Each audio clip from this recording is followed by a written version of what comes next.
가족은 인간 생활의 가장 기본이 되는 공동체입니다.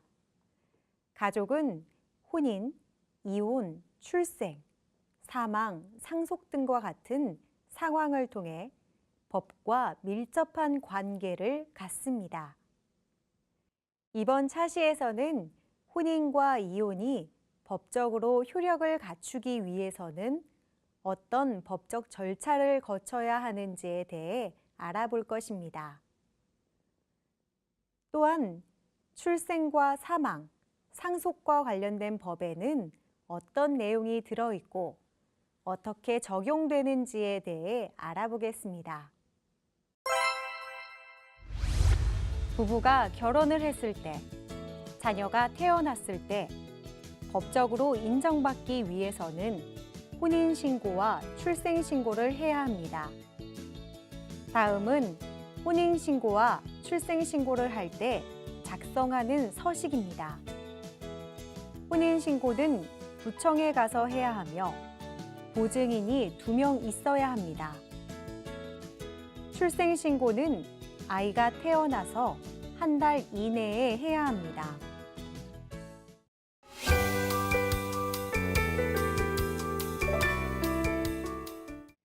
우리가 태어나서 자라며 죽음에 이르기까지 삶의 모든 과정은 모두 법과 관련되어 있습니다.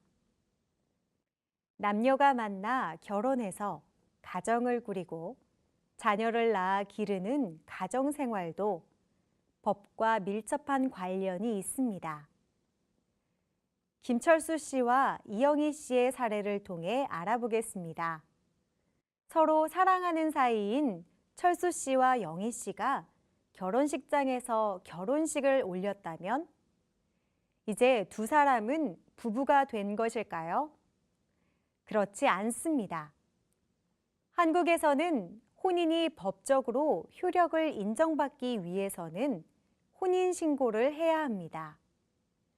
만약 혼인신고를 하지 않고 함께 살기만 한다면 혼인신고를 한 부부처럼 보호받기 어렵습니다. 예를 들어 철수 씨와 영희 씨가 혼인신고를 하지 않은 상태에서 철수 씨가 사망하였다면 영희 씨는 법적인 부부가 아니기 때문에 철수 씨의 재산을 물려받을 수 없습니다. 만약 철수 씨와 영희 씨가 더 이상 혼인 관계를 유지하기 어려운 경우에는 이혼을 할 수 있습니다. 이혼은 두 사람 모두 이혼에 동의해서 하는 협의 이혼과 어느 한쪽만이 이혼을 원할 때 법원의 판결에 따라 이혼을 하는 재판상 이혼으로 나뉩니다. 재판상 이혼은 배우자가 부정한 행위를 하거나 배우자를 제대로 돌보지 않는 것과 같은 정당한 이혼 사유가 있을 때만 가능합니다. 이혼을 하게 되면 결혼 생활 중 만들어진 재산을 나누어 줄 것을 요구할 수 있습니다.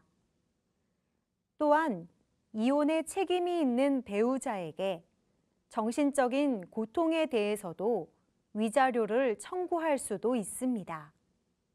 자녀가 있을 경우에는 자녀의 양육자를 정하고 양육비를 공동으로 부담해야 합니다. 양육을 맡지 않은 쪽의 부모는 자녀와 만나거나 연락할 수 있는 권리를 가집니다. 가정법원을 별도로 둔 것은 가정에서 생기는 분쟁이 개인의 사적인 생활에 속하는 것이라는 점에서 일반적인 민사소송과 다르고 청소년 관련 사건은 가정 문제와 밀접한 관계가 있어서 이 둘을 함께 묶는 것이 적절하다고 보았기 때문이다. 현재 가정법원은 서울, 부산, 대구, 광주, 대전 등 5군데에 있으며 가정법원이 없는 곳에서는 그 지역의 지방법원에서 관련 재판을 진행한다.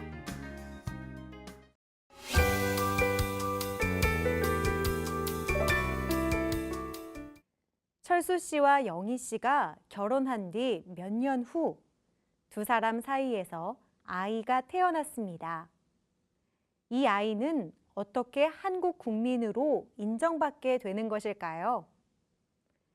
한국의 법에서는 아이가 태어난 후 1개월 이내에 구청, 군청, 주민센터 등에 출생신고를 하도록 하고 있습니다. 출생신고를 통해서 아이의 이름이 가족관계 등록부에 기록되고 한국 사회 구성원으로서의 법적인 권리와 의무를 갖게 됩니다. 그렇다면 사람이 사망하게 되었을 때에는 어떨까요? 그때에도 출생과 마찬가지로 사망신고를 해야 합니다. 사람이 사망하면 상속이 이루어지게 되는데 일정한 요건을 갖춘 유언이 있을 경우에는 그 유언에 따라 상속이 이루어지지만 그렇지 않은 경우에는 법에서 정한 대로 상속이 이루어집니다. 한국의 법에서는 유언이 법적 효력을 갖기 위해 갖추어야 할 요건을 엄격하게 규정하고 있습니다. 왜냐하면 유언은 유언을 남긴 사람이 사망한 이후에 효력을 갖기 때문에 그 유언이 사망한 사람의 뜻인지를 사망한 후에 확인하기가 어렵기 때문입니다. 한편 유언이 없을 경우에 대비하여 한국의 법에서는 상속을 받는 대상과 순위, 비율을 정해놓고 있습니다.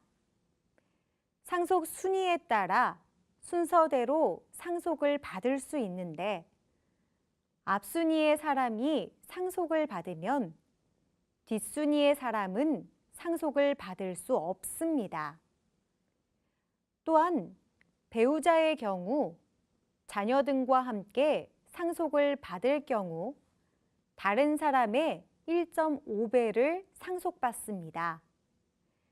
예를 들어 철수 씨가 부인 영희 씨, 딸 한나, 아들 둘이를 남기고 사망하였다면 영희 씨와 한나, 둘이가 철수 씨가 남긴 유산을 각각 1.5대 1대 1의 비율로 나누어 갔습니다. 주의할 점은 상속을 받을 때에는 재산뿐만 아니라 빚도 물려받는다는 것입니다. 만약 유산 중 재산보다 빚이 더 많을 때에는 아예 상속을 받지 않거나 물려받는 재산의 한도 내에서 빚을 갚을 방법을 선택할 수 있습니다. 부부가 협의 이혼을 원하는 경우에도 이혼을 하는 것이 정말 더 나은 선택인지 일정한 기간 동안 다시 한번 생각해 보도록 하는 제도가 있는데 이를 이혼 숙려 제도라고 합니다. 이혼 숙려 기간은 일반적으로 1개월인데 만 19세 미만의 자녀가 있을 때에는 3개월로 늘어납니다. 다만 가정폭력과 같이 특별한 사정이 있을 경우에는 그 기간이 줄어들거나 면제되기도 합니다. 숙려 기간이 끝난 후에도 부부가 모두 이혼하기를 원한다면 이혼 절차가 진행됩니다. 서로의 상황을 한 번 더 배려하고 생각해 보는 것은 어떨까요? 혼인과 이혼. 혼인. 법적인 부부로 인정받기 위해서는 혼인신고가 필요함. 부부는 부양, 동거, 공동생활에 대한 책임을 져야 함. 이혼.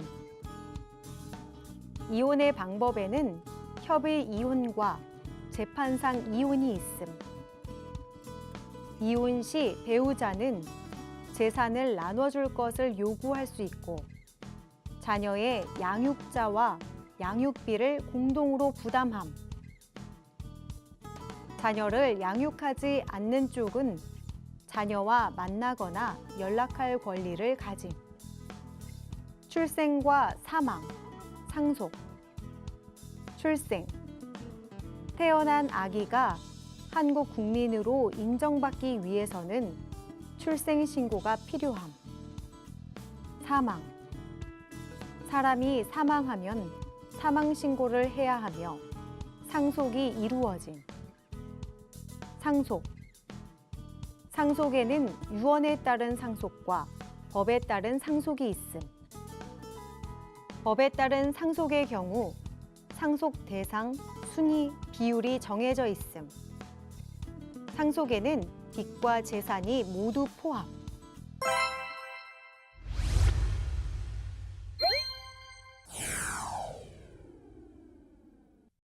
다음에 괄호에 들어갈 알맞은 말을 쓰시오. 한국에서 혼인이 법적으로 효력을 인정받기 위해서는 시청, 군청, 주민센터 등에 무엇을 해야 한다.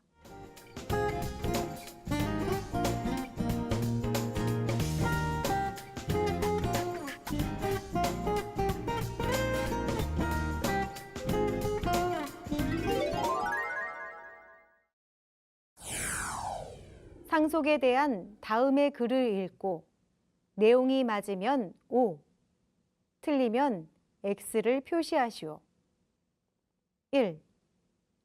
앞순위의 사람이 상속을 받으면 뒷순위의 사람은 상속을 받을 수 없다. 2. 배우자의 경우 다른 상속인과 공동으로 상속을 받을 경우 2배를 상속받는다. 3. 상속받을 때에는 재산뿐만 아니라 빚도 함께 물려받는다.